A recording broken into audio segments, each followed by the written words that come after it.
तो आज देखो ये मेरे हाथ में क्या है?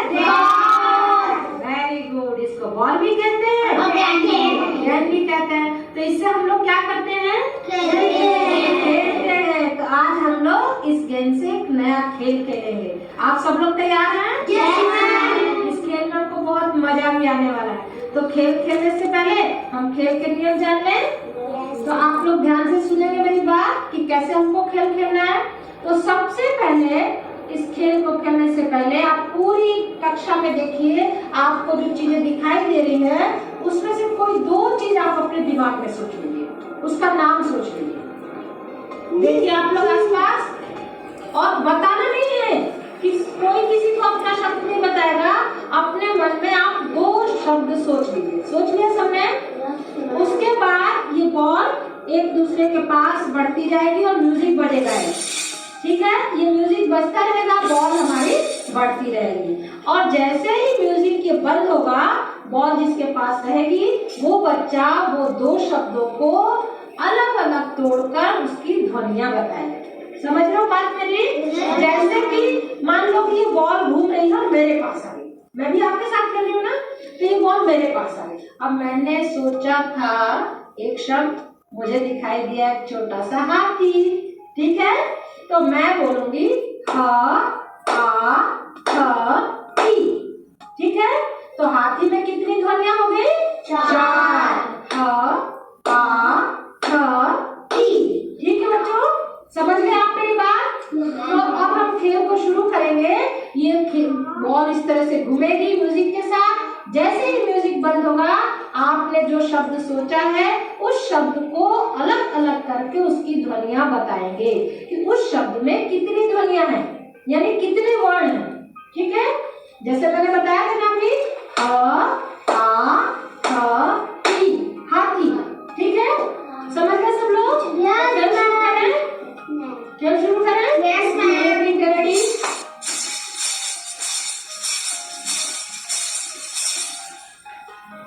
बुलबुल का नंबर बताओ। बुलबुल क्या देखा? केला। केला कहाँ देखा बेटा? Very good. बताओ उसकी ध्वनियां कितने वर्ड है केला में?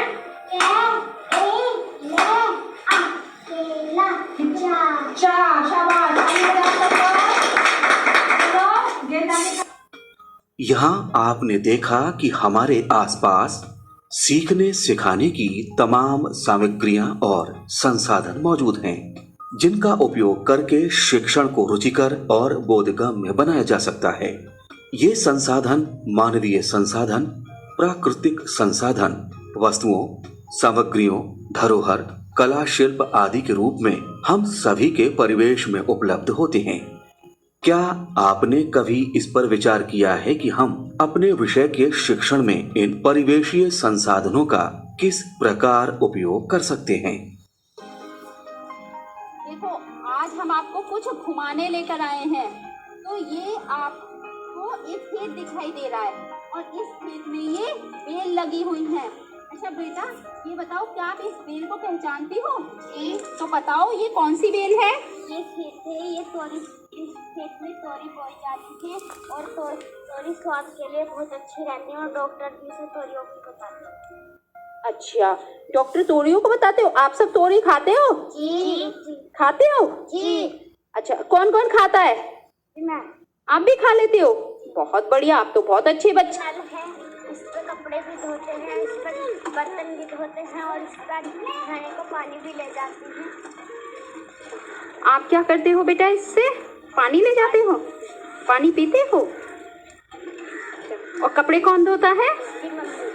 मम्मी धोती। परिवेशीय संसाधनों पर काम करते समय एक शिक्षक के रूप में हमारी ये जिम्मेदारी हो जाती है कि हम ऐसा वातावरण बनाएं जिसमें बच्चे भाषा को लगातार जीवन के अनुभव और चीजों से जोड़ सकें। ऐसा करने के लिए ये बातें मददगार होंगी। आइए चर्चा करते हैं।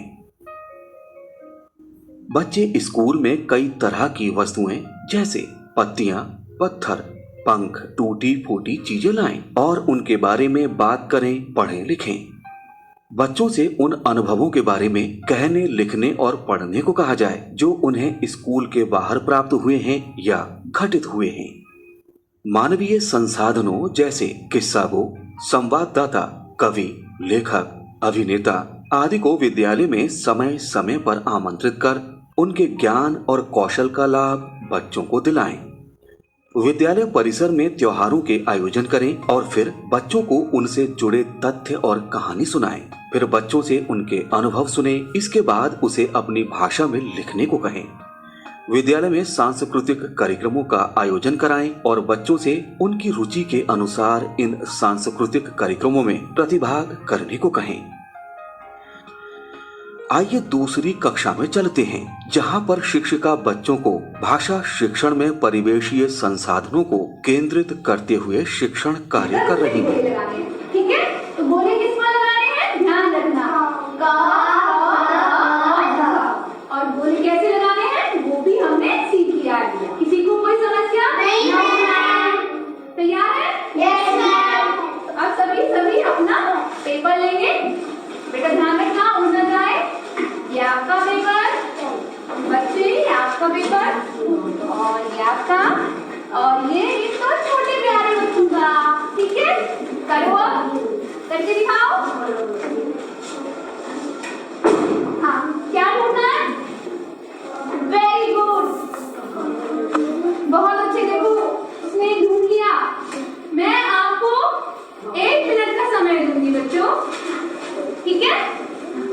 जो सबसे ज्यादा बोली लगाएगा वही विजेता होगा। देखो देखो दिलशान कितनी मेहनत कर रहा है, बहुत अच्छे।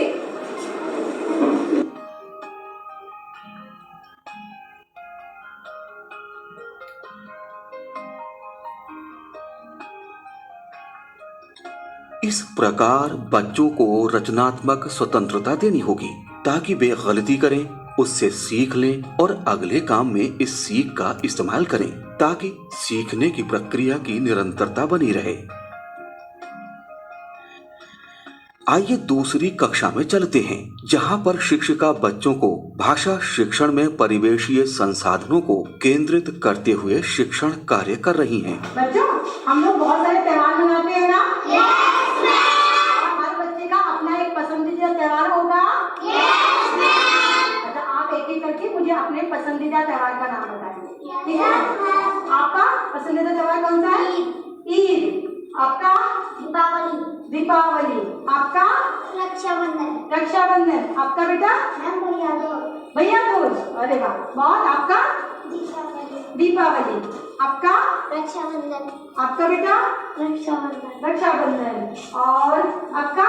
भैया दूज। भैया दूज। आपका? रक्षाबंधन। रक्षाबंधन। आपका? मैम होली। होली। आपका? दीपावली। दीपावली। और आपका? दीपावली। तो हर बच्चे का अपना एक पसंदीदा त्योहार है ना? Yes ma'am. जब त्योहार आता है तो हम सबसे पहले त्योहार की तैयारियां करते हैं ना? Yes ma'am. जब तैयारियां करते हैं तो सबसे पहले हम क्या करते हैं? साफ सफाई। कहाँ की?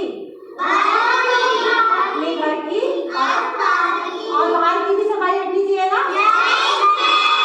तो बच्चों, अभी आपने अपने मनपसंद त्योहार के बारे में बताया कि आपका मनपसंद त्योहार कौन सा है।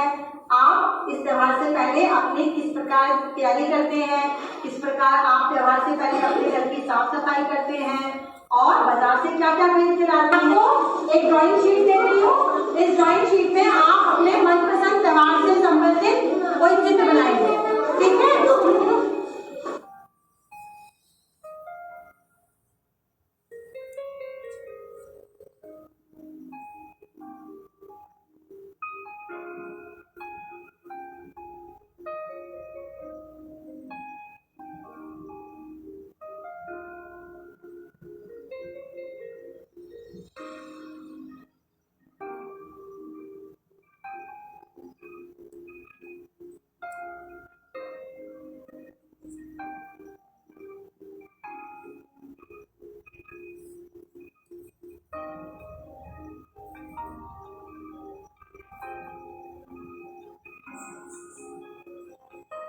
बच्चों, सबने अपने अपने चित्र बना लिए? चलिए बारी बारी से देखते हैं, आपने क्या बनाया है? होली के रंग और पिचकारी। अरे वाह, बहुत सुंदर।